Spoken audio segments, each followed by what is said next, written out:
Halo Tribuners, Anda sedang menyaksikan live update Tribun News edisi Rabu 8 Desember 2021.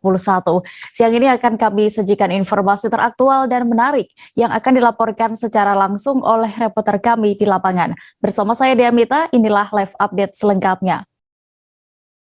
Kita menuju kabar pertama, Tribuners. Jalan di pedalaman Kecamatan Leser, Aceh Tenggara rusak parah. Kondisi jalan ini berlubang, berlumpur, dan bergelombang. Bahkan setiap kali musim penghujan seperti saat ini sangat sulit untuk dilintasi.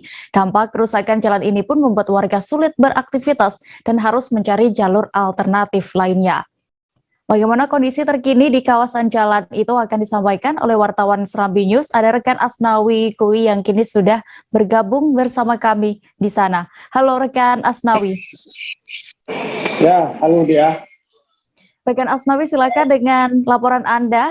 Seperti pantauan Anda di sana, bagaimana bisa Anda gambarkan jalan di pedalaman Leser Aceh Tenggara pada ruas jalan Kabupaten dan Provinsi Aceh? Ini sebenarnya juga sudah berapa lama mengalami kerusakan seperti ini?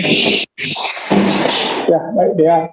Jalan di pedalaman Kecamatan Leser, di sana ada ruas jalan kabupaten dan ruas jalan yang ditangani oleh Provinsi Aceh sejak puluhan tahun yang lalu hingga saat ini sepanjang 42 km itu tidak pernah kondisinya memuaskan alias bagus.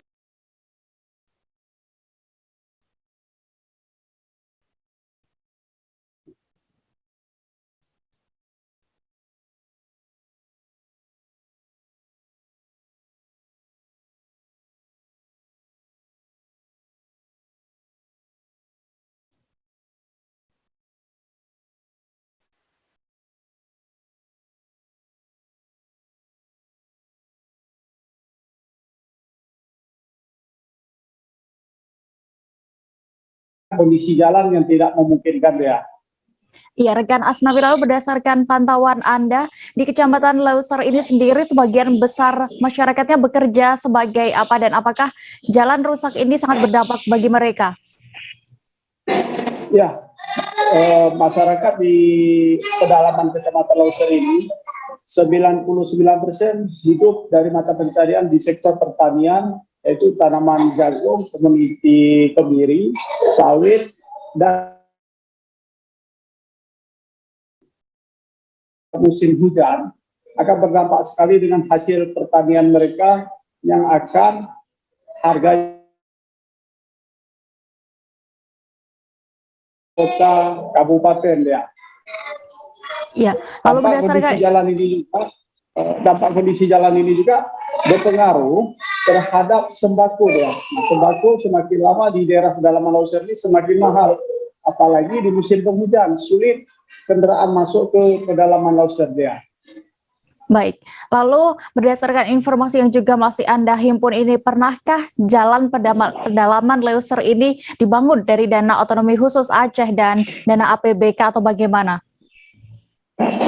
Ya, informasi yang kita dapat di tahun 2018 jalan ruas provinsi Jalan Muara Sungai Gelombang, ruas jalannya ini dianggarkan oleh pemerintah di tahun 2018 sebesar 11,6 miliar.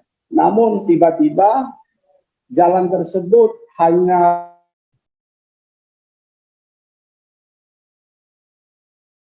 jalan pedesaan yang bukan di Kecamatan Leser.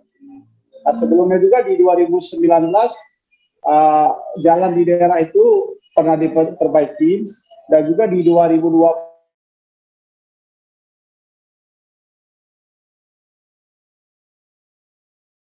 dialokasikan sebesar 1 miliar. Namun hasilnya juga tidak memuaskan dengan ruas jalan 42 dengan sepanjang jalan 42 km ini tidak juga memungkinkan untuk akses masyarakat lebih mudah membawa hasil pertanian ya.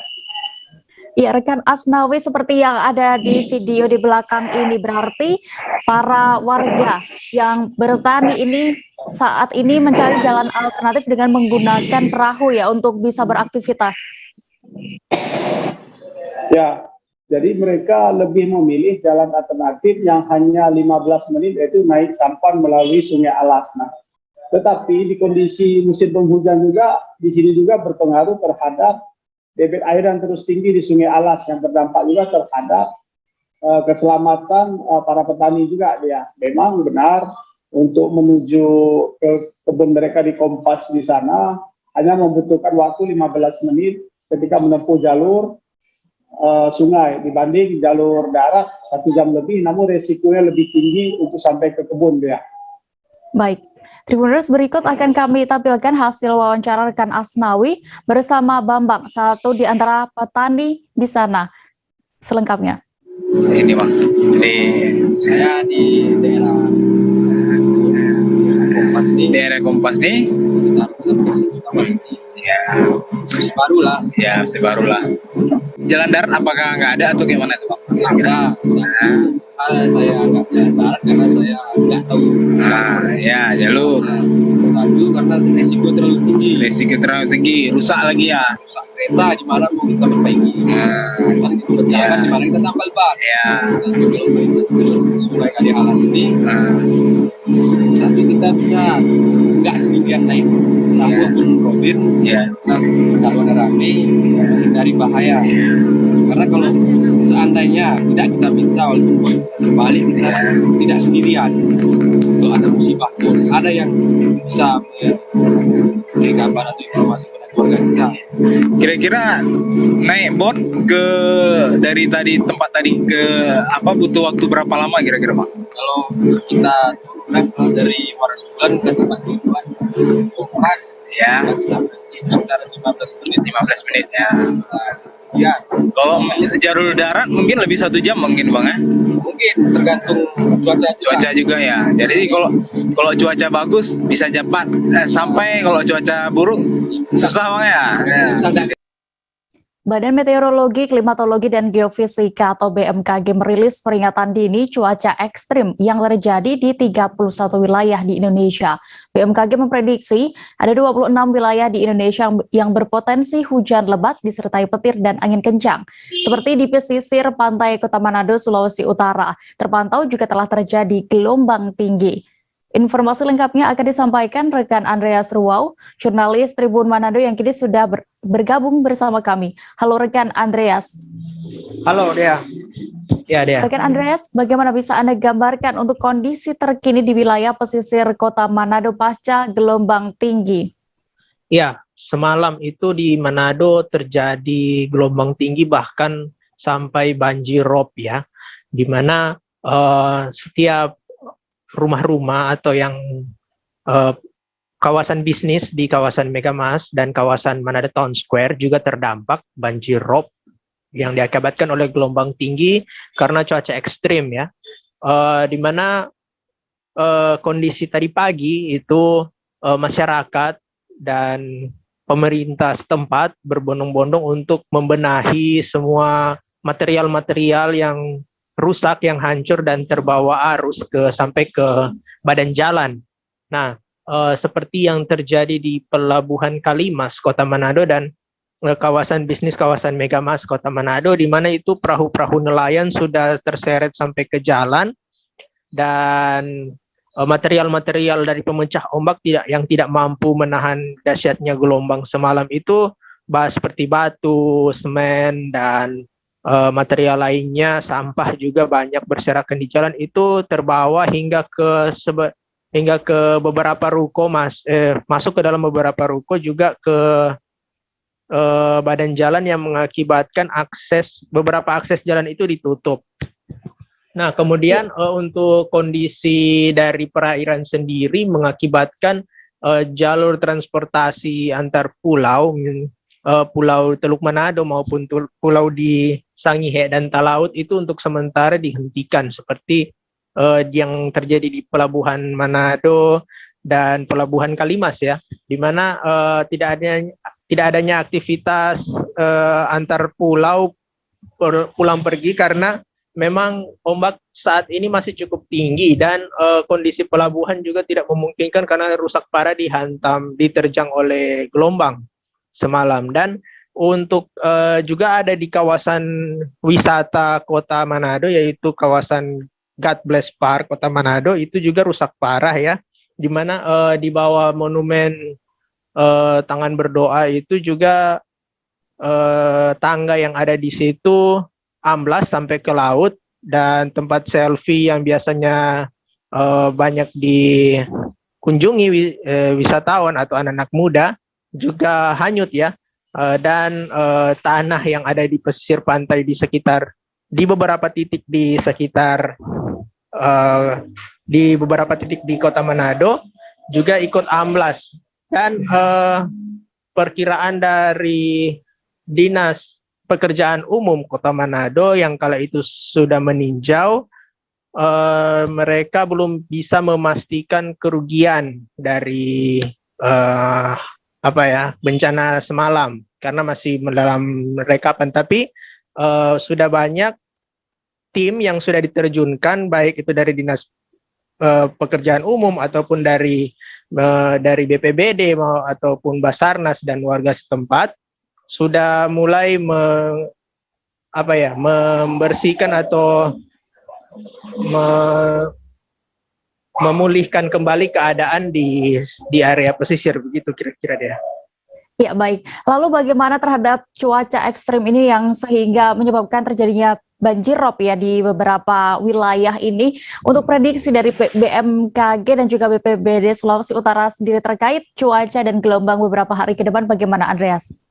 Iya, karena memang dari rilis BMKG dan dari imbauan dari BPBD, tidak hanya di Kota Manado, tapi juga di beberapa daerah seperti Bolaang Mongondo dan juga Minahasa Selatan yang merupakan daerah pesisir, menjadi perhatian serius dari lembaga-lembaga tertentu ya, termasuk pemerintah setempat, di mana menurut perkiraan cuaca masih cuaca buruk, terutama hujan badai disertai kilat itu masih akan terjadi sepanjang akhir tahun beberapa hari ke depan.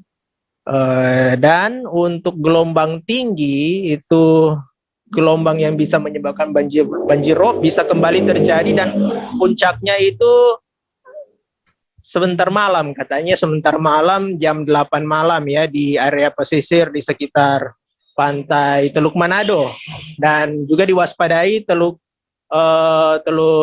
Amurang juga Minahasa Selatan, dan area pesisir di pantai selatan ya, dan pantai utara dan pantai timur yang ada di Sulawesi Utara. Nah, dan untuk prediksi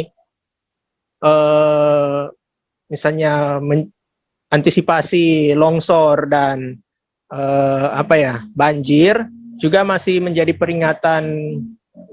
peringatan serius dari pemerintah dan BPBD, di mana juga Jalan Trans Sulawesi yang ada di Kabupaten Bolaang Mongondo terjadi longsor sehingga Jalan Trans Sulawesi tersebut terputus.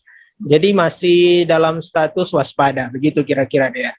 Baik, terima kasih rekan Andreas untuk laporan Anda langsung dari Kota Manado. Selamat bertugas kembali. Kita beralih ke informasi berikutnya. 6 kecamatan di Kota Daeng, Sulawesi Selatan terendam banjir sejak Selasa 7 Desember 2021 kemarin. Wali Kota Makassar Dani Pomanto mengungkapkan pengungsi banjir telah mencapai 3.600 orang. BPBD Makassar terus bergerak untuk membantu evakuasi warga terdampak dan juga menyalurkan bantuan. Detail informasinya akan disampaikan oleh rekan Siti Aminah yang kini sudah bergabung bersama kami. Halo rekan Ami. Halo Dea. Baik, rekan Ami, bagaimana bisa Anda informasikan kondisi para pengungsi saat ini dan berapa titik pengungsian yang disiapkan oleh pemerintah terkait adanya bencana banjir ini? Baik, Makassar dilanda cuaca ekstrim selama beberapa hari terakhir, mulai dari hari Sabtu bahkan hingga hari ini. Akibat dari cuaca ekstrim tersebut, sejumlah titik di Kota Makassar mengalami genangan tinggi atau bahkan banjir dari lutut hingga pinggang orang dewasa. Dan sejauh ini sudah ada 4.809 jumlah pengungsi banjir yang ada di Kota Makassar. Ini meningkat di hari sebelumnya, di mana Kemarin pada hari Selasa hanya ada 3.200 pengungsi yang ada di Kota Makassar, dan artinya itu meningkat pada hari ini. Meskipun cuaca agak sedikit intensitas hujan sudah sedikit menurun dibandingkan hari-hari sebelumnya. Hanya saja kondisi genangan maupun banjir di sejumlah titik di Kota Makassar masih belum surut. Dan dari 4.809 jumlah pengungsi tersebut tersebar di beberapa kecamatan, yakni di Kecamatan Tamalan Rea ada 81 jiwa dari 5 titik pengungsian yang disediakan. Kemudian di Kecamatan Tamalate ada 700 jiwa dari 2 titik pengungsian yang disediakan oleh pemerintah. Kemudian di Kecamatan Manggala ada 1.214 jumlah pengungsi dari 30 titik pengungsian yang disediakan. Ini paling tertinggi di Kecamatan Manggala karena memang kondisinya di sana kondisi tanah di sana memang agak rendah, sehingga banyak sekali warga yang terdampak akibat hujan dengan intensitas tinggi selama beberapa hari ini. Kemudian ada di Kecamatan Biringkanaya ada 4 titik pengungsian yang disediakan di sana hanya saja belum ada masyarakat yang mengungsi karena mereka masih memilih untuk stay atau tinggal di rumah masing-masing karena kondisi banjir ataupun genangan di sana masih dianggap aman dan belum membahayakan masyarakat setempat. Kemudian di Kecamatan Panakukang ada 621 jiwa orang yang mengungsi di sana dari 9 titik pengungsian yang disediakan, dan memang hari ini sudah ada beberapa titik yang mengalami penurunan atau penyurutan kondisi air, meskipun sebenarnya masyarakat belum bisa melakukan aktivitas karena akses jalan mereka masih terkendala oleh kondisi genangan dan banjir yang ada di wilayah tersebut. Seperti itu, Dea. Iya, rekan Ami tadi juga sempat Anda sebutkan ya bahwa saat ini cuaca di Makassar juga masih ekstrim. Lalu bagaimana untuk pola penanganan pemerintah? Ya, terkait pola penanganan pemerintah sejauh ini seluruh SKPD maupun kecamatan dan lurah disuruh diminta untuk bergerak aktif melakukan penanganan terhadap masyarakat yang terdampak banjir, khususnya Badan Penanggulangan Bencana Daerah telah menurunkan personel dan juga aktif melakukan evakuasi warga, di mana mereka melakukan evakuasi terhadap warga yang terdampak dan terpapar banjir menggunakan perahu karet, dan juga ini diprioritaskan untuk usia rentan atau lansia maupun anak-anak yang dianggap tidak bisa menyelamatkan dirinya masing-masing. Kemudian juga ada tim gabungan dari Dinas Sosial yang tentunya menyiapkan bahan makanan atau asupan makanan kepada masyarakat yang terdampak banjir. Kemudian Dinas Kesehatan juga tetap stay atau berjaga untuk memeriksa kondisi kesehatan masyarakat apabila ada yang membutuhkan perawatan intensif. Dan kemudian ada juga pihak dari beberapa komunitas Basarnas yang juga turun dalam penanganan masalah banjir yang terjadi di Kota Makassar. Dan informasinya ini adalah banjir terbesar di Kota Makassar selama 20 tahun terakhir, karena memang ini selain dengan hujan yang turun sangat intens dan lebat, juga dipengaruhi oleh air laut, pasang air laut yang tinggi dan terjadi selama 2 hari terakhir, dan hujan yang terjadi selama 4 hari terakhir ini. Begitu, Dea. Baik, Tribuners, berikut akan kami tampilkan hasil wawancara rekan Ami bersama Wali Kota Makassar, Muhram dan Pemantu selengkapnya. Nah, ini pengungsian. Sekarang ini pengungsian ada 3.600 lebih di 30 titik pengungsi. Sekarang ini kita mau mulai dari konsumsi apa semua, kita mau bagi rata dengan semua SKPD. Juga ada bantuan dari TNI dan Polri. Nah, termasuk hal-hal yang kurang seperti tadi minyak gosok dia minta, pampers bayi misalnya, susu. Nah, ini semua kita akan konsolidasikan. Saya di sini tuh memastikan dulu apa mereka butuhkan. Ya, walaupun sudah ada standarnya, tapi kadang-kadang di luar standar seperti minyak gosok apa semua kan kadang-kadang terlupakan hal-hal seperti itu. Nah, hal-hal seperti inilah yang saya coba dengar langsung dari mereka. Pak Wali, ada pengetahuan ada berapa titik total semua banjir? Nah, ini aneh sebenarnya. Blok 8, blok 10 yang kita jaga-jaga justru tidak parah seperti ini. Yang kita tidak jaga justru yang biasanya itu biasa-biasa saja. Nah, saya curiga memang karena ini pengaruhnya dari kanal dan dam, waduk. Nah, kanal ini kan langsung ke laut. Memang pasang tertinggi ini. Ini saya sudah naik lagi. Ini lagi puncak-puncaknya pasang. Nah, sehingga pengaruh air laut lebih cepat. Nah, sedangkan kalau di blok 10, blok 8 dia muter dulu airnya. Awas dulu air, di sini. Ya, dia muter dulu airnya. Jadi lama dia baru sehingga lebih cepat surut di sana. Kabar berikutnya masih datang dari Sulawesi. 5 dusun di Pulau Balakang, Kabupaten Mamuju, Sulawesi Barat terdampak banjir rob. Gelombang tinggi disertai angin kencang 2 hari terakhir terus menerjang pulau terluar. Warga Pulau Balakang yang dan sekitarnya sempat panik lalu memilih mengungsi ke tempat yang lebih aman. Dan untuk mengetahui lebih detailnya dan juga bagaimana kondisi terkininya sudah bergabung bersama kami jurnalis dari Tribun Sulbar, ada rekan Fahrun yang akan menyampaikan laporan lengkapnya. Halo rekan Fahrun. Ya, halo rekan Dea. Ya, berdasarkan informasi yang sudah Anda himpun, bisa diinformasikan berapa kepala keluarga dan juga rumah yang rusak akibat banjir rob ini atau air pasang laut di Pulau Balakang Mamuju?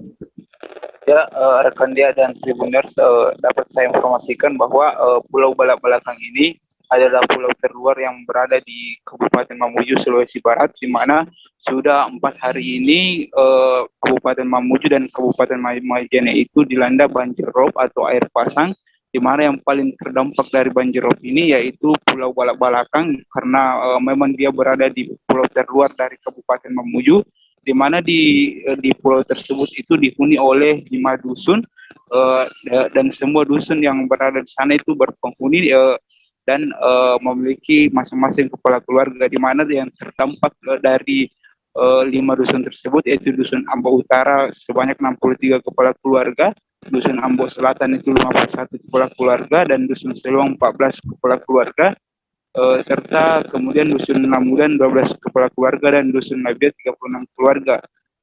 Dari keterangan yang diambil dari salah satu kepala desa Balakang Timur, Mahmud Idris, dia menerangkan bahwa ada 178 kepala keluarga semuanya terdampak banjir atau rumahnya ini itu tergenang banjir rob yang air pasang dari laut menggenangi pemukiman warga di pulau tersebut, di mana ada 31 rumah warga yang mengalami rusak akibat terjangan ombak yang besar atau banjir rob tersebut, dan yang 9 rumah itu berada di Pulau Ambo Utara atau 11 rumah berada di Ambo Selatan, dan 4 rumah di dusun Seluang, serta 5 rumah rusak di dusun Nabia dan 2 rumah di Malamber, seperti itu rekan ya. Ya, lalu bagaimana untuk kondisi masyarakat yang saat ini mengungsi, rekan Fahrun? Ya, ada pun 31 rumah yang rusak dan 176 kepala keluarga ini sebelumnya memilih berpengungsi, namun dia tetap berada di pulau itu dan juga ke belakang di mana ada juga rumah warga yang rumah panggung yang menjadi tempat mereka mengungsi, di mana 31 rumah yang rusak itu masing-masing mengungsi ke rumah panggung yang tetap di rumah warga di pulau itu, tapi rumah panggung itu tidak pernah merasakan seperti itu ya. Ya, sejauh ini apa langkah yang sudah dilakukan oleh pemerintah daerah Kabupaten Mamuju sendiri? Ya, pemerintah daerah Kabupaten Mamuju itu melakukan koordinasi dengan Badan Nasional atau Basarnas Mamuju, karena memang di pulau ini membutuhkan akses untuk mobil keselamatan, di mana Basarnas Mamuju itu menyediakan kapal dan pemerintah Kabupaten Mamuju memberikan bantuan sebanyak 100 liter beras, sembako karena para pulau tersebut sudah melaut akibat ini, dan Basarnas juga terus mengkoordinasi dan memantau aktivitas yang besar di sana dan menyediakan 100 kapal untuk digunakan mengevakuasi masyarakat jika keadaan banjir terus menerus tinggi dan tidak surut. Baik, terima kasih rekan Fahrun untuk laporan Anda langsung dari Mamuju, Sulawesi Barat. Selamat bertugas kembali. Kita beralih ke Jawa Tengah. Warung tengkleng Bu Harsi di Jalan Kunir 5 Solo Baru, Kecamatan Grogol, Sukoharjo viral di media sosial. Semua ini berawal dari sebuah akun Instagram yang memuat potongan review di Google terkait tempat kuliner tersebut. Dalam review, banyak pembeli yang menghujat warung tersebut karena dinilai sangat mahal dan harganya pun tak masuk akal. Pemilik warung pun langsung menyampaikan klarifikasinya dan akan dilaporkan langsung oleh rekan Agil, wartawan Tribun Solo yang kini sudah bergabung bersama kami. Halo rekan Agil. Ya, selamat siang Dea dan pemirsa Tribuners. Ya, rekan Agil, bisa Anda informasikan terlebih dahulu kembali terkait kronologi awal mula warung tengkleng tersebut bisa viral? Ya, bahwasanya sebuah warung tengkleng yang ada di Solo Baru, tepatnya di Kecamatan Grogol, Kabupaten Sukoharjo, viral di media sosial setelah ulasan di Google review-nya. Banyak warganet yang mengeluhkan harga yang cukup mahal di warung tengkleng tersebut. Dan dari penampakannya sendiri, di depan warung terdapat sebuah spanduk ya menuliskan keterangan bahwasanya di sana ada paket kecil untuk tengkleng kambing seharga 15.000 dan paket besar seharga 30.000. Namun saat pengunjung datang dan makan di sana, mereka harus membayar lebih dari harga tersebut, bisa mencapai 80, 100 hingga 150.000. Hal tersebut membuat pengunjung banyak yang terkejut sehingga mereka kemudian memberikan penilaian mereka di review Google di warung Bu Harsi yang ada di Solo Baru ini. Ya, lalu Agil, setelah Anda mendatangi warung tersebut, bagaimana tanggapan dari penjual tengkleng ini? Apakah ia mengetahui terkait pemberitaan yang kini tengah viral dan apakah juga berpengaruh terhadap omsetnya saat ini? Ya, dari konfirmasi kami terhadap pedagang warung tengkleng tersebut, bahwasanya Bu Harsi sendiri merasa jika dia hanya melayani pembelinya, namun karena adanya miskomunikasi antara penjual dan pembeli, dan Ibu Harsi sendiri juga memberikan porsi yang jumbo dengan harga yang di luar dari keterangan spanduk tersebut juga, dan tidak memberikan keterangan yang lebih kepada pelanggannya, sehingga hal tersebut terjadi dan banyak dikeluhkan. Bu Harsi sendiri juga menyadari jika warungnya banyak dikomplain oleh masyarakat, sehingga dia juga akan memperbaiki secara pelayanan dan akan memberi tahu kepada pelanggannya jika satu porsi tengkleng dengan isi yang beragam akan diberitahukan harganya tersebut. Ya. Ya, lalu apakah ada juga tanggapan dari PKL lainnya terkait hal ini? Ya, dari PKL yang ada di Solo Baru, bahwasanya kemarin mendatangi juga warung milik Ibu Harsi itu. Dari keterangan Ketua PKL, Bu Sudarsi, bahwasanya emang warung tersebut memang cukup lama berdiri dan juga dikenal cukup mahal dengan porsi yang jumbonya di luar dari harga yang tertulis. Untuk mengantisipasi hal tersebut membuat PKL lain yang ada di kawasan Solo Baru merasa khawatir dengan adanya kejadian tersebut, karena mereka takut jika masyarakat akan mengejar kawasan PKL di Solo Baru makanannya mahal-mahal. Oleh karena itu PKL di Solo Baru coba menengahi dengan mendatangi langsung, dan bahwasanya memang miskomunikasi terjadi antara pembeli dan pedagang, dan dari Ketua PKL sendiri meminta agar pemilik warung tengkleng Bu Harsi memasang daftar menu, daftar harga dan menunya, supaya pelanggan yang baru datang ke warung tengkleng Bu Harsi bisa mengetahui harga yang harus dibayar saat memesan. Ya. Baik, Tribuners, berikut ada hasil wawancara keterangan dari Ibu Harsi selaku pemilik warung tengkleng di Solo Baru yang sudah didapatkan oleh rekan Agil. Berikut kami tampilkan selengkapnya. Itu kok harganya yang dipasang sama yang totalnya itu nggak sesuai, kenapa Bu? Alasannya Bu? Kantun sing nyuwun pembeline. Yen nyuwun pembeline nyuwun alit nggih ming telinga setunggal ngaten niku 16.000. Nyuwun kantun pembeline. Ya pembeline nyuwun komplit Bu. Kepala sepalih nggih. Nipun. Kepala sepalih ngaten iki kok kula ting masalah. Protes niku. Maksudnya Larang menjual sih. dia ada sing protes-protes nonton. Dan jeneng nggih pamane kan larang menjual sih dengaran dagangannya muda yen kowe jaluke makame ora komplit ya tak redake murah. Kowe 5.000 tak doli, 10.000 ya tak doli. Kula ya akulan ngaten apik. Tapi kan paribasane iya. Sing ngaten iki sing ngenake masalah kula niki kula ya ora ngerti. Nggih wong gedeng ya ora ngerti. Paribasane mangan nyuwun pinten mawon tak ladosi.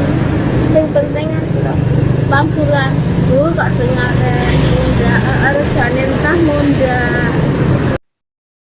Bupati Karo, Kori Sriwati Sebayang, membantah kedatangan sejumlah warga Liang Melas Datas, Kabupaten Karo menjumpai Presiden Joko Widodo sembari membawa 3 ton jeruk sebagai wujud aksi protes atas kondisi jalan di desa tempat mereka tinggal. Kori menyebut warga desa Liang Melas itu datang ke Istana Negara di Jakarta lantaran ingin mempromosikan jeruk hasil panen dari kebun mereka kepada Jokowi. Dan selengkapnya akan disampaikan rekan Mustaqim, jurnalis Tribun Medan yang kini sudah terhubung bersama kami. Halo rekan Mustaqim.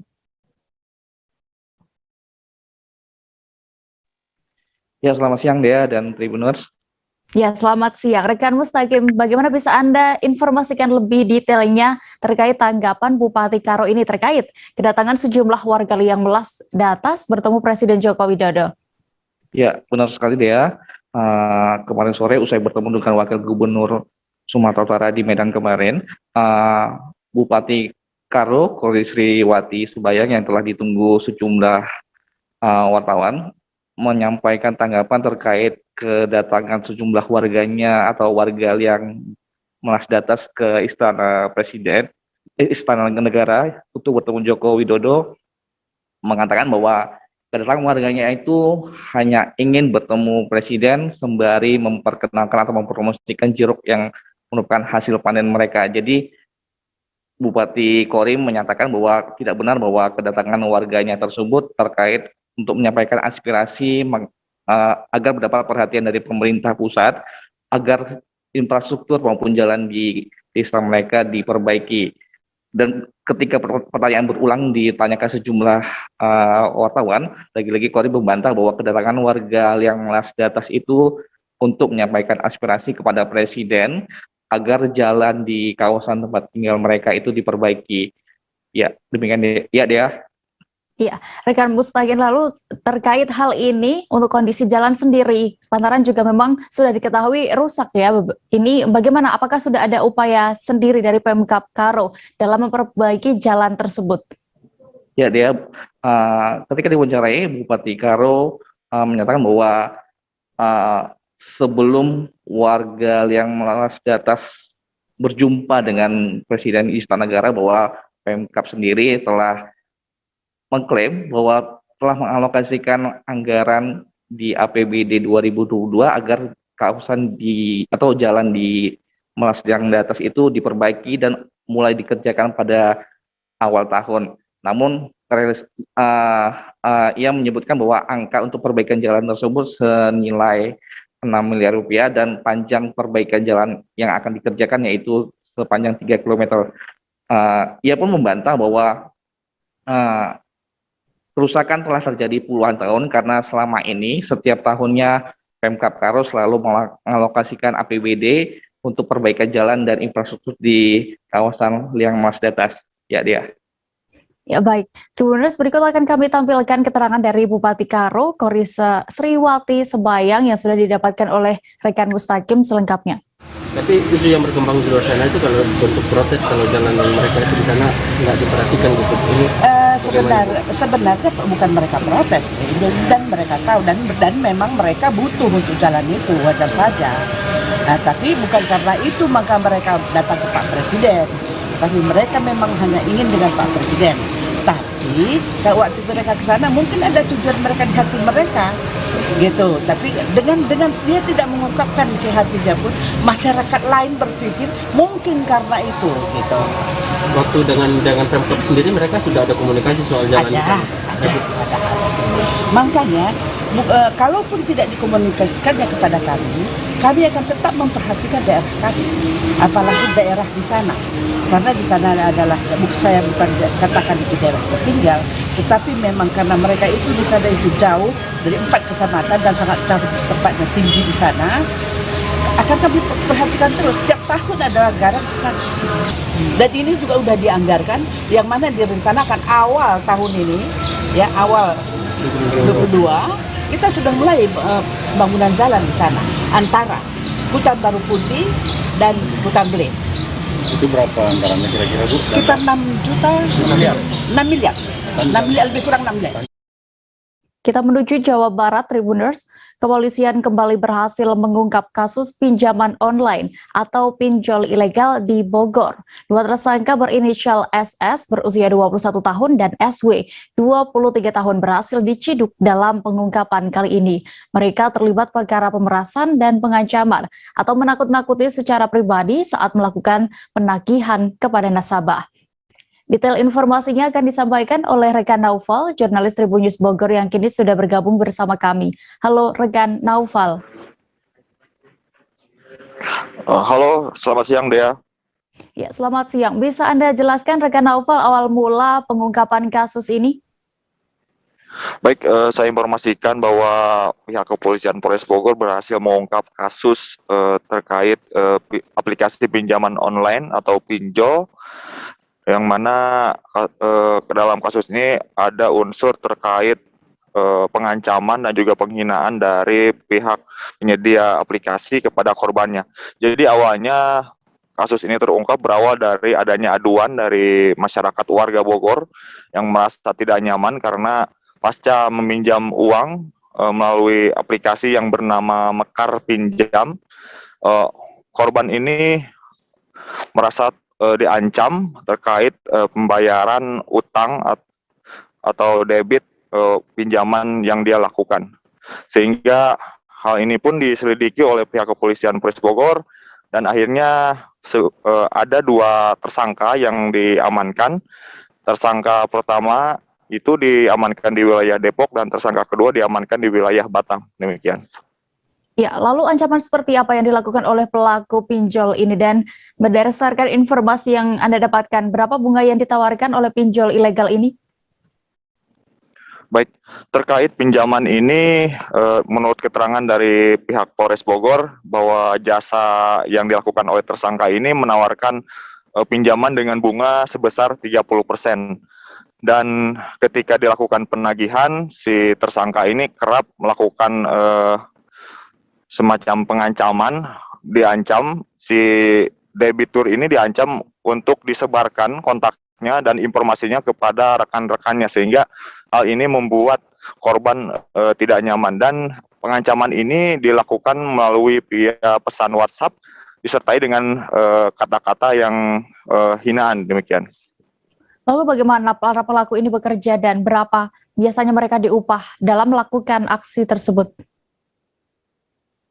Baik, 2 tersangka ini memang direkrut oleh perusahaan yang bernama PT BFI yang berkantor di wilayah Jakarta Barat, dan 2 tersangka ini direkrut layaknya karyawan swasta pada umumnya. Mereka direkrut melalui aplikasi lowongan pekerjaan, kemudian diwawancara secara online, kemudian mereka digaji per bulannya sebesar 3 sampai 5 juta per bulan. Dan untuk penagihan ini memang mereka dijanjikan mendapatkan bonus untuk masing-masing satu debitur. Dalam penagihan mereka mendapat bonus sebesar Rp1.000, sehingga keduanya ini salah satunya ini merupakan murni penagih, ditugaskan murni penagih, dan satu lagi tersangka ini merupakan translator karena dia penyambung dengan atasannya yang merupakan diduga warga negara asing karena kerap berkomunikasi dengan bahasa Mandarin. Namun dia juga melakukan penagihan untuk mendapat bonus Rp1.000 per satu debitur tersebut. Baik, lalu terkait kasus ini selain 2 tersangka tadi yang sudah diamankan, apakah ada pelaku lain berarti, Naufal? Baik, memang menurut keterangan Polres Bogor, dari PT BFI ini memiliki sebanyak 58 aplikasi, termasuk pinjaman Mekar Pinjam, aplikasi yang digunakan korban warga Bogor ini, dan berdasarkan koordinasi dengan pihak OJK, semua aplikasinya itu ilegal dan pemiliknya itu diduga warga negara asing, dan pihak kepolisian masih terus memburu pelaku lainnya termasuk HRD dan juga pimpinan yang diduga warga dari Tiongkok. Demikian. Baik, Tribuners, berikut ada keterangan dari Kapolres Bogor AKBP Harun terkait kasus ini. Kami tampilkan selengkapnya untuk Anda.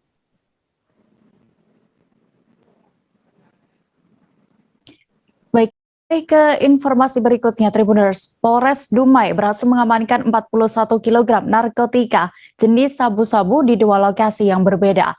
3 kg sabu diantaranya diamankan dari seorang pengedar narkoba yang kesehariannya diketahui sebagai buruh bangunan. Untuk mengetahui lebih detailnya sudah bergabung bersama kami wartawan dari Tribun Pekanbaru, ada rekan Doni Kusuma Putra yang akan menyampaikan laporan lengkapnya. Halo rekan Doni. Halo rekan Dea. Ya, rekan Doni, bisa Anda ceritakan bagaimana proses penangkapan pengedar narkoba dalam jumlah yang cukup besar ini ya, 41 kg?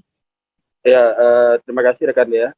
Perlu saya sampaikan bahwa memang Polres Dumai sudah menabuk genderang perang terhadap yang namanya narkoba di wilayah hukum Kota Dumai khususnya, karena memang wilayah Kota Dumai ini memang berbatasan dengan negara tetangga seperti negara Malaysia dan juga negara Singapura. Namun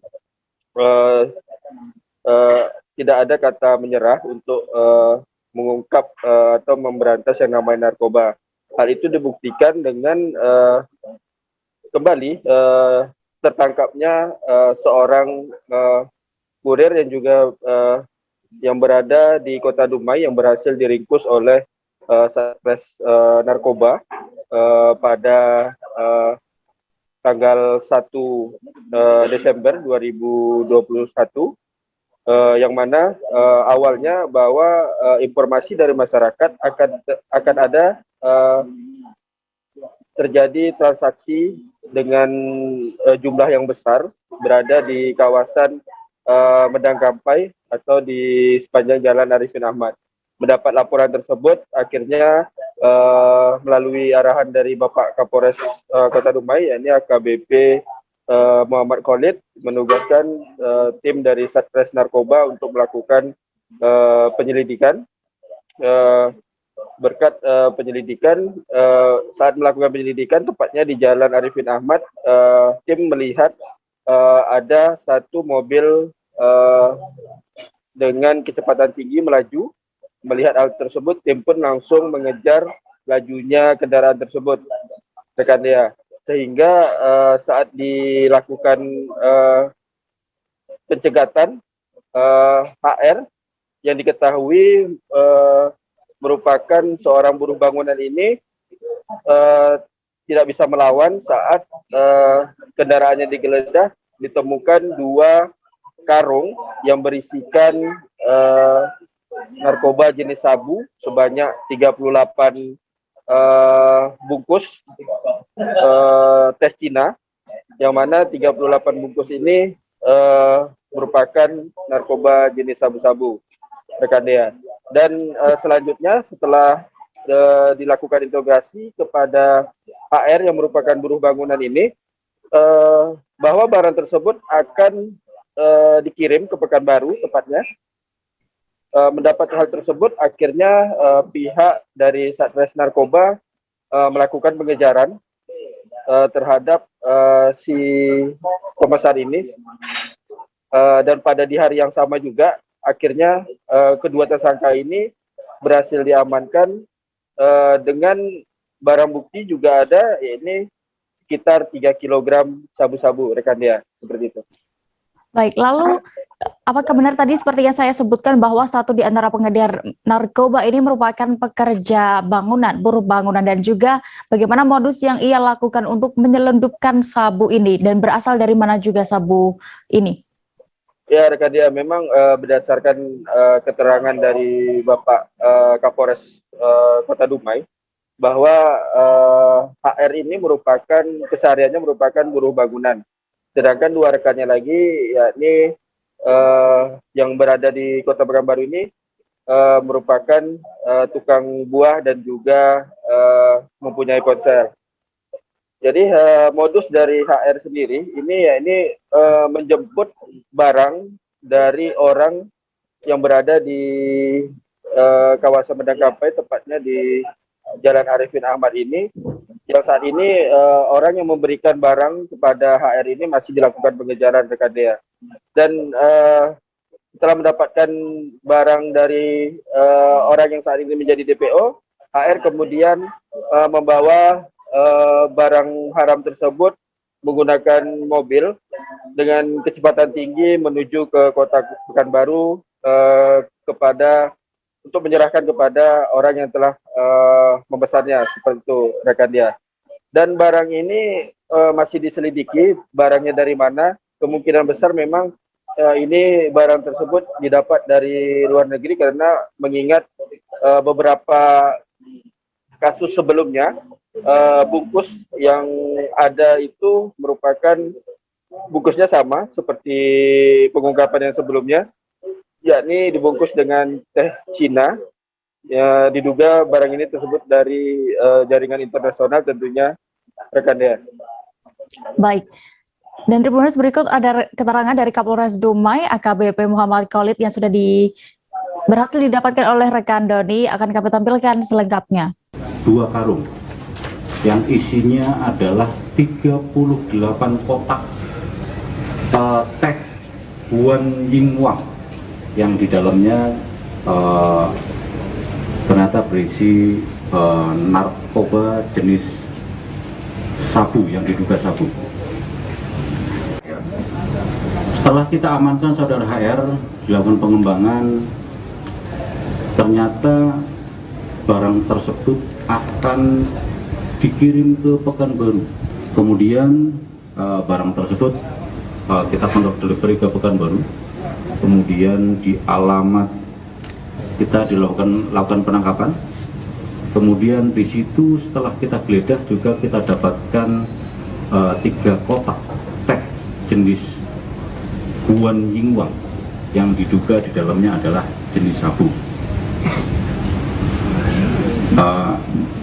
Kemudian pengembangan ke atasnya adalah ternyata ada saudara DA yang sudah kita lakukan penangkapan juga.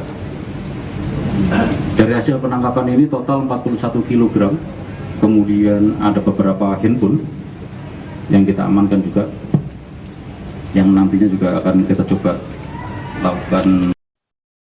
Terjadi kebakaran yang menghanguskan sebuah rumah di Dusun Karyatani, Desa Pasar Senen, Kecamatan Pangabuan, Tanjung Jabung Barat, Provinsi Jambi pada Selasa 7 Desember kemarin. Kebakaran ini terjadi sekira pukul 11 yang melahap rumah milik Suhaimi. Kabar selengkapnya dan bagaimana kondisi terkininya akan disampaikan rekan Danang Noprianto, jurnalis Tribun Jambi yang kini sudah bergabung bersama kami. Halo rekan Danang. Halo rekan Dia. Rekan Danang, bisa Anda sampaikan terlebih dahulu kronologi lengkap kejadian kebakaran ini bisa terjadi? Ya rekan Dia, ini berdasarkan informasi yang Tribun Jambi dapatkan. Kebakaran ini terjadi sekitar pukul 11 yang melahap rumah milik Bapak Suhaimi. Nah, terjadinya kebakaran ini saat korban atau Bapak Suhaimi ini sedang mengikuti atau menghadiri acara hajatan milik tetangga korban. Nah, dia meninggalkan rumah dalam keadaan kosong, sehingga ia tidak mengetahui saat api sudah melahap rumahnya. Tetangga korban memberitahukan korban bahwa api sudah melahap rumahnya dan dia akhirnya buru-buru untuk kembali ke rumah. Namun pada saat ia sudah kembali ke rumah, ia sudah melihat bahwa rumahnya sudah terbakar setengah. Nah, saat itu banyak sudah warga yang sudah mulai ikut dalam memadamkan api. Namun hingga akhirnya rumah korban habis terbakar. Begitu dia. Lalu bagaimana saat itu untuk proses pemadaman api? Apakah ada kendala atau bagaimana? Ya, untuk pemadaman kebakaran sendiri tidak, untuk petugas pemadam kebakaran tidak dapat masuk ke dalam lokasi kebakaran karena memang wilayah terjadinya kebakaran tersebut berada di pinggiran sungai dan juga di daerah yang agak terpencil sehingga tidak dapat kendaraan roda 4 atau kendaraan pemadam kebakaran tidak dapat masuk ke dalam lokasi. Nah, sehingga proses pemadaman api hanya dilakukan oleh warga sekitar dengan alat seadanya dengan menggunakan ember, sehingga memang membutuhkan waktu lama, sehingga api baru berhasil dipadamkan itu baru sekitar pukul 1 atau 2 jam setelah kebakaran terjadi dia. Baik, lalu apakah sudah ada informasi terkait penyebab kebakaran dan juga jumlah kerugian yang dialami korban, Danang? Untuk untuk penyebab kebakaran sendiri berdasarkan informasi dari Kepala Pemadam Kebakaran Tanjung Jabung Barat, itu terjadi karena korsleting arus listrik karena memang kebakaran sudah sering terjadi di wilayah Kabupaten Tanjung Jabung Barat dan itu diduga memang karena korsleting arus listrik karena memang untuk wilayah terjadi lokasi kebakaran tersebut untuk lampunya atau listriknya itu tidak stabil sehingga memang agak rawan terjadinya kebakaran. Kemudian untuk jumlah kerugian sendiri itu ditaksir senilai puluhan juta karena memang rumah terbakar habis tidak tersisa sama sekali dan tidak ada yang bisa diselamatkan. Ya. Baik, terima kasih rekan jurnalis Tribun Jambi dan Nang Noprianto untuk laporan Anda langsung dari Tanjung Jabung Barat. Selamat bertugas kembali. Kita jeda lagi Tribuners dan akan kembali dengan informasi-informasi terkini lainnya. Tetaplah di Live Update. Oke, apa kabar Bang Arif di sini untuk strateginya? Kalau saya sendiri di Jumit 37 ini yang semalam baru mulai, saya udah sebenarnya aku nggak ngerasa itu penangkapan atau penggerbegan atau apapun itu, karena gini loh, posisinya aku kriteria. Jadi kita mengenal disebut dengan stroke yang tidak berdarah dengan stroke yang berdarah. Stroke yang tidak berdarah itu biasanya ditandai dengan adanya penyumbatan. Kalau itu penyumbatan di sini mungkin pikirnya tidak ke situ kali ya, tapi kalau di Korea atau di Kamboja itu ada beberapa paper yang saya itu mas, ya dulunya tukang koran. Oh gitu ya, tukang koran. Ya saya baca itu Pak. Tuh kan pernah baca kan? Ya. Jadi kalau saya jadi tanggal itu udah bersyukur banget. Si anak ini dijadikan sebagai tersangka begitu. Ya kalau ini kita bicara yang di luar kasus Sibolombo ya. Dengan nama hujan shower, di mana terdapat batas jelas antara daerah hujan dan tidak hujan yang biasanya terjadi pada fase awal mature stage atau tahap berbahaya itu Kang. Jadi mulai artinya terjadinya perlembekan. Nah itu untuk penetrasi akan sulit begitu ya. Dok saya ini menurut saya memang tidak mudah, bukan urusan tanah diambil. Kalau misalnya Amerika Serikat sekarang, Rasulullah mengatakan dalam sebuah hadis bahwa berpuasa di 6 hari Syawal itu.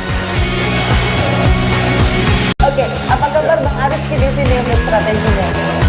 Kalau saya sendiri di Jumit 37 ini yang semalam baru mulai, saya udah sebenarnya aku nggak ngerasa itu penangkapan atau penggerbegan atau apapun itu, karena gini loh, posisinya kriteria.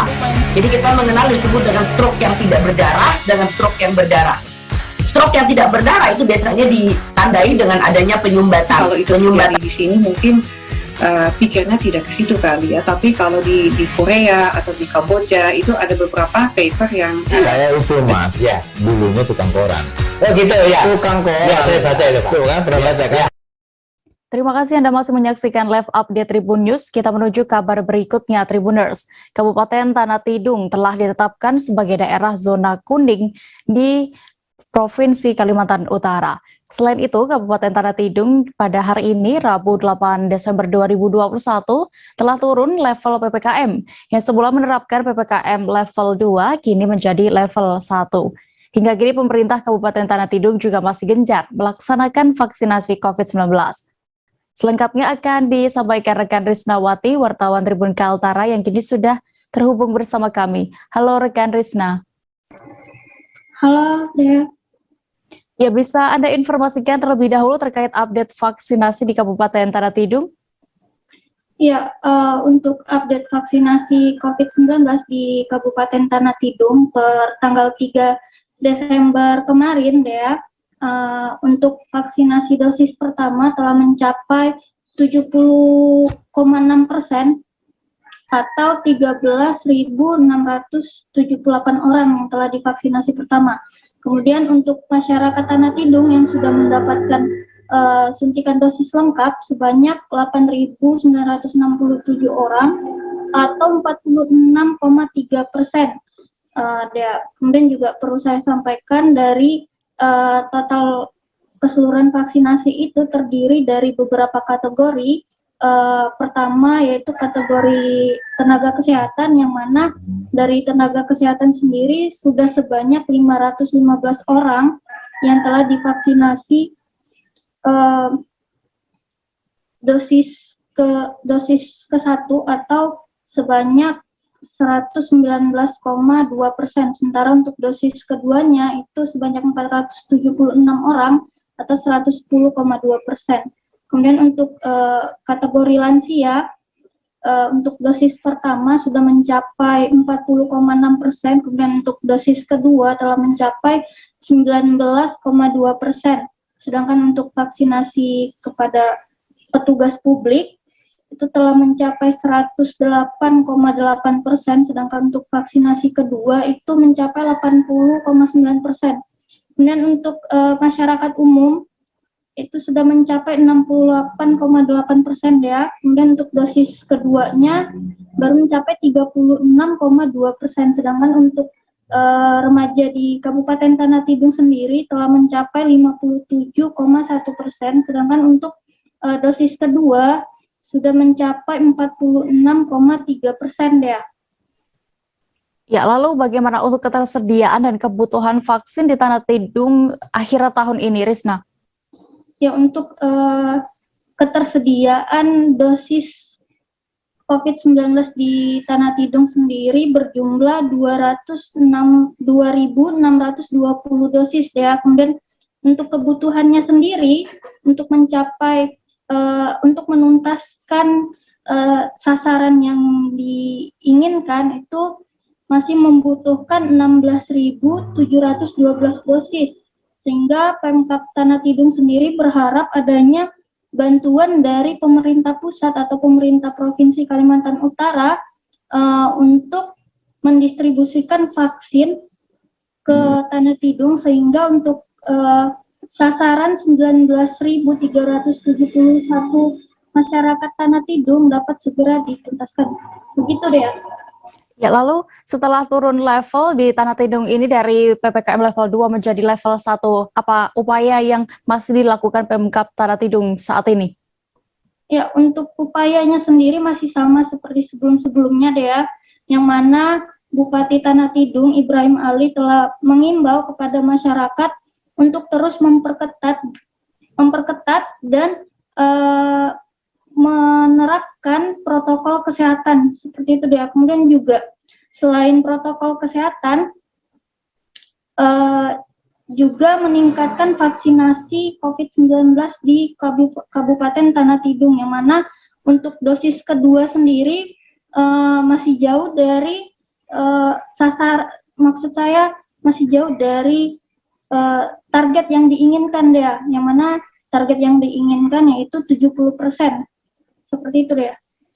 Baik, terima kasih rekan Risnawati untuk laporan Anda langsung dari Tanah Tidung, Kalimantan Utara. Selamat bertugas kembali. Pemerintah Kota Singkawang berencana merevitalisasi Pasar Beringin Kota Singkawang pada tahun 2022 mendatang.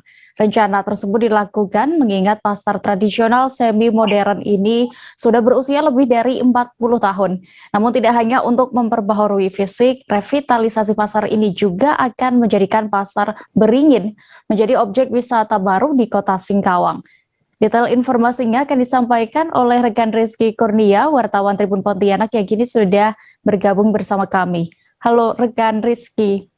Halo Dea. Rekan Rizky, bisa Anda informasikan lebih detailnya untuk rencana revitalisasi Pasar Beringin ini? Ya, baik Dea dan juga Tribuners, kami sampaikan memang kemarin kami mendapatkan informasi bahwa pemerintah Kota Singkawang berencana untuk merevitalisasi Pasar Beringin pada awal tahun 2022 mendatang. Nah, rencana revitalisasi Pasar Beringin ini juga sudah disampaikan oleh Wali Kota Singkawang kepada sejumlah pedagang setempat terkait rencana dan juga desain dan segala macamnya. Nah, berdasarkan informasi yang kami dapatkan, memang nantinya Pasar Beringin yang setelah direvitalisasi ini akan menjadi objek wisata baru di Kota Singkawang, sehingga menurut Wali Kota bukan hanya bentuk fisiknya saja yang baik, namun juga akan menambah pengunjung di pasar tersebut sehingga meningkatkan perekonomian bagi para pedagang. Begitu dia. Ya, setelah disosialisasikan ini ya, bagaimana pendapat dari para pedagang dengan rencana revitalisasi ini? Ya, kami juga sudah sempat menanyakan perihal tersebut kepada para pedagang. Memang kalau menurut dari pedagang sendiri, mereka menyambut baik rencana tersebut, namun ada beberapa yang dipertanyakan oleh para pedagang seperti desainnya yang menyerupai mungkin tidak sesuai dengan mereka. Namun hal tersebut tidak menjadi permasalahan besar. Namun yang diinginkan ataupun diharapkan oleh para pedagang adalah adanya fasilitas seperti gudang, begitu khususnya kepada para pedagang sayur, karena memang mereka membutuhkan gudang ataupun tempat penyimpanan sementara untuk sayur-sayur yang jumlahnya bertonton, begitu. Ya, lalu di mana pedagang nantinya akan ditempatkan selama proses revitalisasi berlangsung tahun depan ya? Ya, untuk tahun depan ya, rencananya para pedagang ini akan direvitalisasi ataupun dipindahkan sementara di sekitar Terminal Bengkayang, begitu, dan pada bulan Januari awal program revitalisasi itu nantinya pemerintah akan mempersiapkan terlebih dahulu tempat untuk para pedagang ini berjualan. Nah, kemudian setelah sudah siap pada bulan Maret, sekitar bulan Maret begitu, menurut informasi yang kami dapatkan dari Wali Kota, barulah akan dimulai pembangunan dari Pasar Beringin sendiri. Nah, untuk Pasar Beringin ini menurut Wali Kota akan rampung pada akhir Desember tahun 2022 mendatang, saat akhir masa jabatan beliau sebagai Wali Kota. Begitu dia. Baik, terkait rencana revitalisasi ini, Tribuners, rekan Rizky sudah mendapatkan keterangan dari Wali Kota Singkawang, Cai Jui. Berikut kami tampilkan selengkapnya. Kita menyampaikan kepada mereka bahwa kita akan segera membangun pasar sementara dan membongkar pasar yang tidak ada. Kita akan membangun untuk revitalisasi pasar tersebut, di mana pasar kita ini bukan hanya sekedar untuk pasar, tapi bisa sebagai tempat wisata, bisa dijadikan satu ikon untuk Kota Singkawang. Dan kita ingin ya peningkatan pendapatan untuk para pedagang itu sendiri. Ya, kita ada konsep, mungkin nanti ada, kalau ada mobil yang tidak terlalu besar kita sudah boleh masuk ya. Kalau misalnya terminal kita ini jadi, orang turun terminal boleh pinjam kita di sana. Jadi di sana kan bisa jual misalnya kopi, makanan dan sebagainya. Itu selain dia belanja, dia juga bisa makan dulu di situ.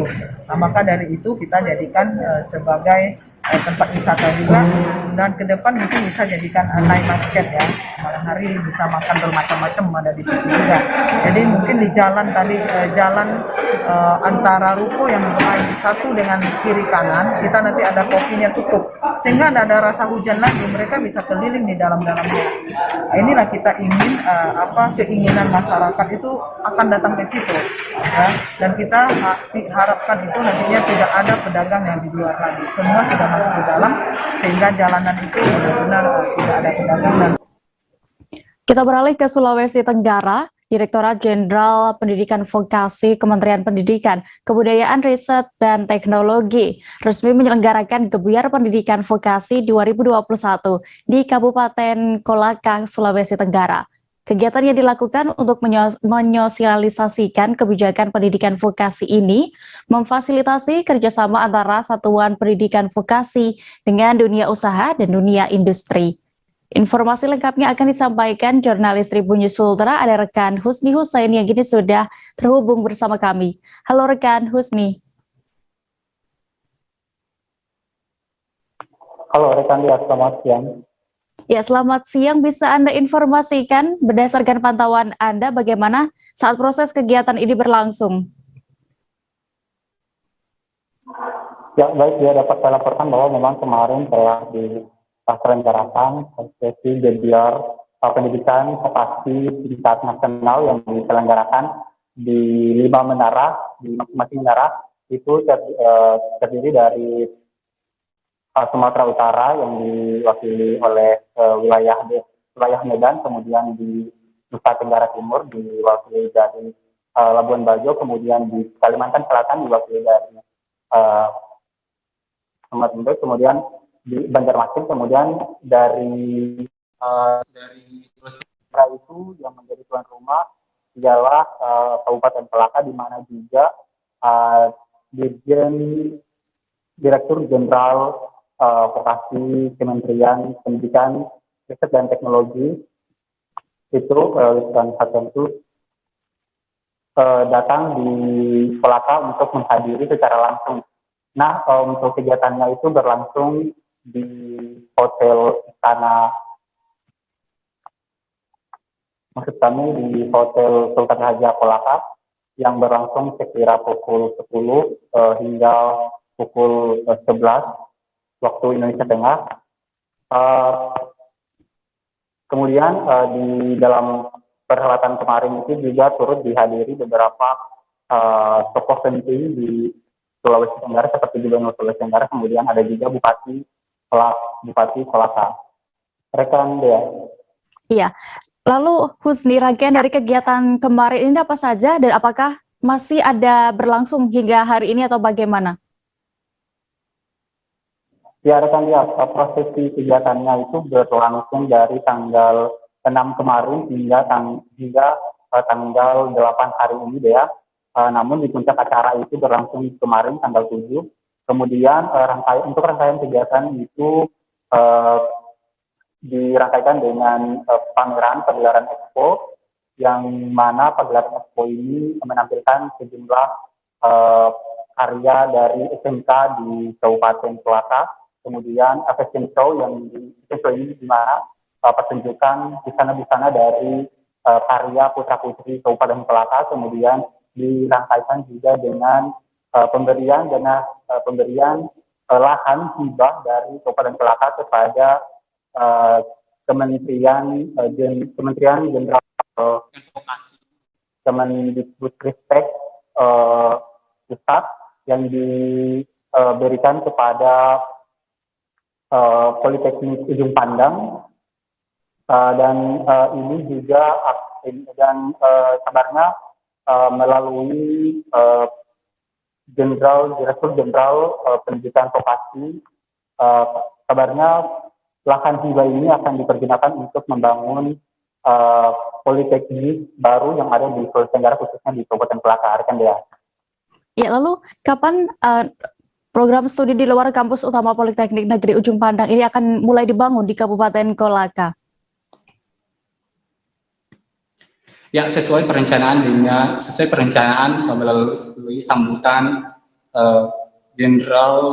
Direktur Jenderal Kementerian Pendidikan Vokasi kemarin, bahwa ia menargetkan di awal tahun 2022 nanti akan dibangun. Kemudian lebih lanjut dia mengatakan di Maret setelahnya itu harapannya bangunan tersebut telah dipakai dan bisa menerima mahasiswa baru. Kemudian di Desember mendatang akan mahasiswa dari politeknik yang dibangun ini akan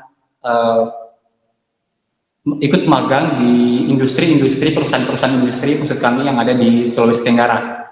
Rekan dia. Baik, terima kasih rekan Husni Hussein untuk laporan Anda langsung dari Sulawesi Tenggara. Selamat bertugas kembali. Tribuners mahasiswa Majalengka menciptakan game dengan mengusung tema kearifan lokal. Selengkapnya seusai jeda berikut, tetaplah di Live Update. Oke, apa kabar Bang Arif di sini untuk strateginya? Kalau saya sendiri di Game 37 ini yang semalam baru mulai, saya udah Sebenarnya aku nggak ngerasa itu penangkapan atau penggerbegan atau apapun itu. Karena gini loh, posisinya aku kriteria. Jadi kita mengenal disebut dengan stroke yang tidak berdarah dengan stroke yang berdarah. Stroke yang tidak berdarah itu biasanya ditandai dengan adanya penyumbatan. Kalau itu terjadi di sini mungkin pikirnya tidak ke situ kali ya, tapi kalau di Korea atau di Kamboja itu ada beberapa paper yang saya itu mas ya dulunya tukang koran. Oh gitu ya, tukang koran ya, saya baca itu tuh kan, pernah baca kan ya. Jadi kalau saya jadi tanggal itu udah bersyukur banget si anak ini dijadikan sebagai tersangka begitu ya. Kalau ini kita bicara yang di luar kasus Sebongondo ya, dengan nama hujan shower, di mana terdapat batas jelas antara daerah hujan dan tidak hujan yang biasanya terjadi pada fase awal mature stage atau tahap berbahaya itu Kang. Jadi mulai artinya terjadinya perlembekan. Nah itu untuk penetrasi akan sulit begitu ya. Dok, saya ini menurut saya memang tidak mudah, bukan urusan tanah diambil. Kalau misalnya Amerika Serikat sekarang, Rasulullah mengatakan dalam sebuah hadis bahwa berpuasa di 6 hari Syawal itu. Oke, apa kabar Bang Arif di sini untuk strateginya? Kalau saya sendiri di Game 37 ini yang semalam baru mulai, saya udah Sebenarnya aku nggak ngerasa itu penangkapan atau penggerbegan atau apapun itu.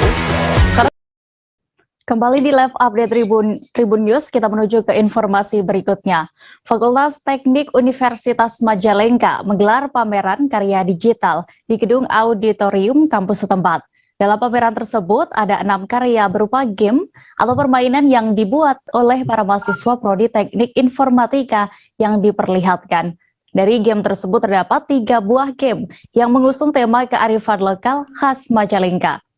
Untuk mengetahui lebih detailnya, sudah bergabung bersama kami rekan Eki Yulianto, jurnalis dari Tribun Cirebon yang akan menyampaikan informasi lengkapnya. Halo rekan Eki. Halo rekan Dea.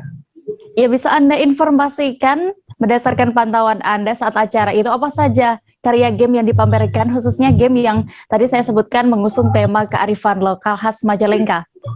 Ya, baik, selamat siang Tribuners.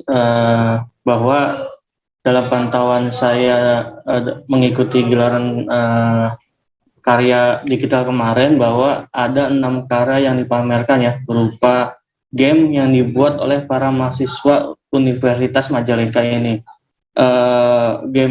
Game yang pertama ada Sandekala, yang kedua ada Treasure Hunter atau game buah, ketiga ada game animasi Legenda Buah Remaja, lalu ada juga Wuwung Ngorai, Tera Tetris, dan Terracotta Puzzle.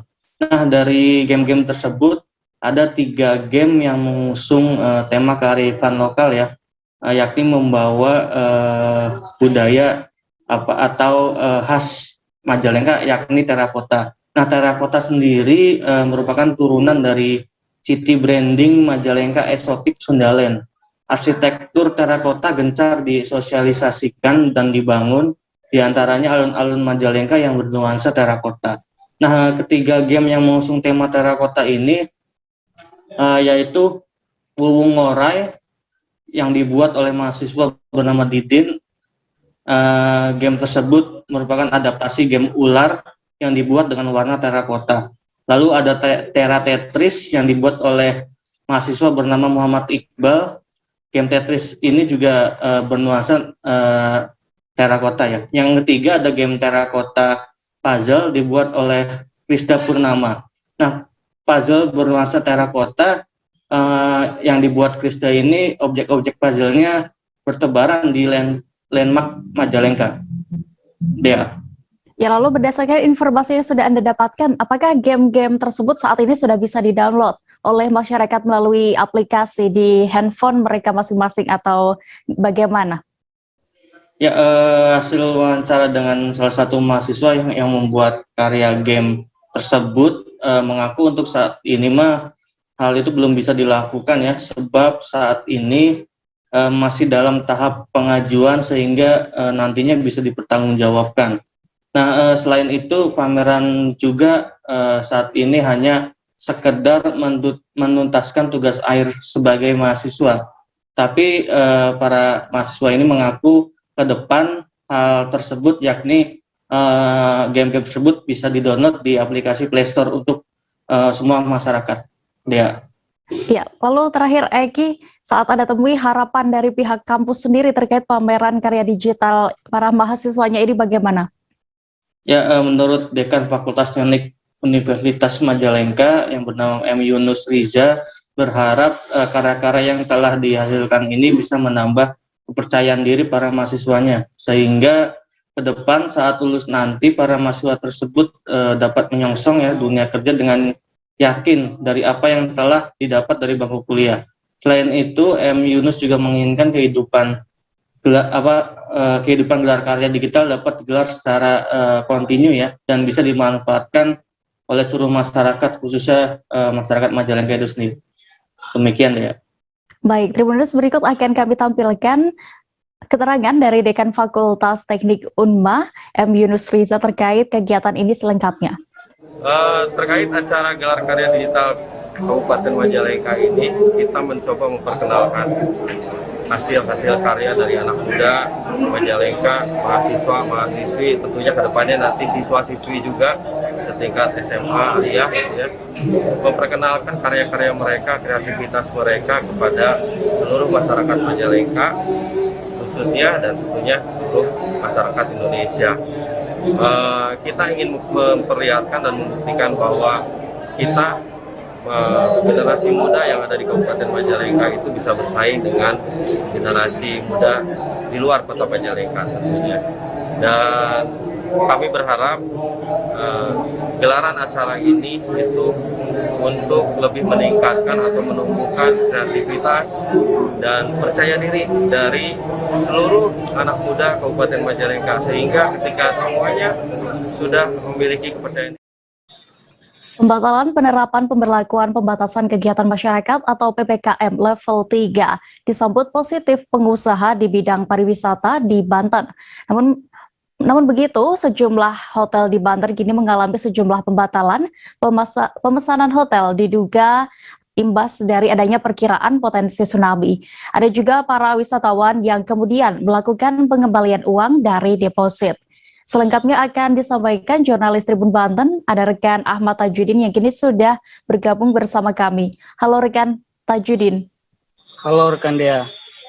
Rekan Tajudin, bisa Anda jelaskan lebih detailnya mengenai pembatalan booking hotel di wilayah pesisir Banten yang informasinya saat ini banyak terjadi. Apakah ini merupakan dampak dari adanya informasi mengenai potensi tsunami di Cilegon atau bagaimana?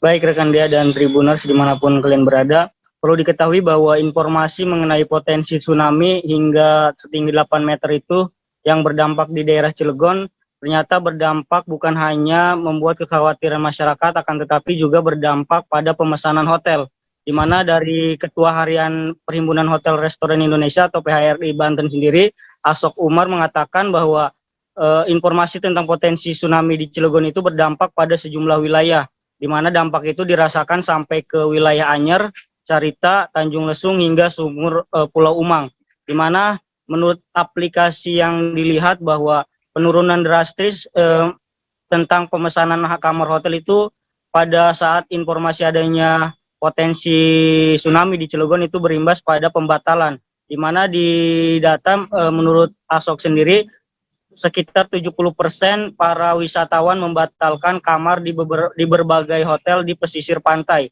Di mana selain itu juga ada juga para wisatawan yang kemudian melakukan pengembalian uang yang sudah dideposit untuk pembayaran tersebut ya. Ya, lalu bagaimana tanggapan dari pihak pengelola hotel terkait kejadian ini? Baik, untuk tanggapannya sendiri dari pihak PHRI sendiri, dengan adanya informasi tersebut, dampak dari adanya pandemi dan juga adanya tsunami itu sangat berdampak sekali terhadap bisnis atau usaha di bidang pariwisata. Sehingga dengan adanya informasi tersebut kemudian membuat pengurangan jumlah pengunjung terhadap para pengusaha hotel. Dan untuk tanggapannya sendiri, dengan adanya upaya yang dilakukan pemerintah dengan siaga dini itu sudah disambut positif oleh pihak PRI, di mana menurutnya bahwa sikap itu diharapkan bisa melaksanakan kegiatan-kegiatan itu bisa berjalan secara normal dan masyarakat juga tidak perlu khawatir dengan adanya potensi terjadinya tsunami tersebut ya. Iya, lalu apa harapan dari pihak pengusaha sendiri di bidang pariwisata khususnya menjelang Natal dan Tahun Baru 2022, rekan Tajudin? Baik rekan Dea, terkait informasi yang disampaikan oleh pemerintah pusat bahwa pemerintah pusat membatalkan penerapan PPKM level 3. Nah, hal itu kemudian disambut positif oleh para pengusaha di bidang pariwisata, di mana pembatalan PPKM level 3 ini berdampak juga untuk jelang Nataru dan jelang Nataru ini ketika liburan, di mana beberapa wisatawan yang mungkin sudah mengeluarkan membatalkan perhotelan dan lain-lain, diharapkan dengan Nataru ini ketika pemerintah tidak memberlakukan PPKM level 3, diharapkan masyarakat masih mau untuk membooking hotel kembali dan diharapkan juga potensi terjadinya tsunami ini tidak terjadi di wilayah Banten, sehingga masyarakat bisa leluasa untuk merasakan pariwisata namun tetap menjaga protokol kesehatan dia. Baik, terima kasih jurnalis Tribun Banten rekan Ahmad Tajudin untuk laporan Anda langsung dari Cilegon. Selamat kembali bertugas. Tribuners, informasi tadi sekaligus menutup perjumpaan kita dalam live update siang ini. Lantaran masih di tengah pandemi, kami tidak lelah untuk kembali mengingatkan Anda selalu menerapkan protokol kesehatan dimanapun berada. Dan jangan lupa juga Tribuners untuk saksikan live update Tribun News selanjutnya pukul 4 sore di seluruh kanal YouTube Tribun Network. Saya Dea Mita mewakili kru yang bertugas pamit. Terima kasih dan sampai jumpa. Jangan lupa like, subscribe, dan share ya!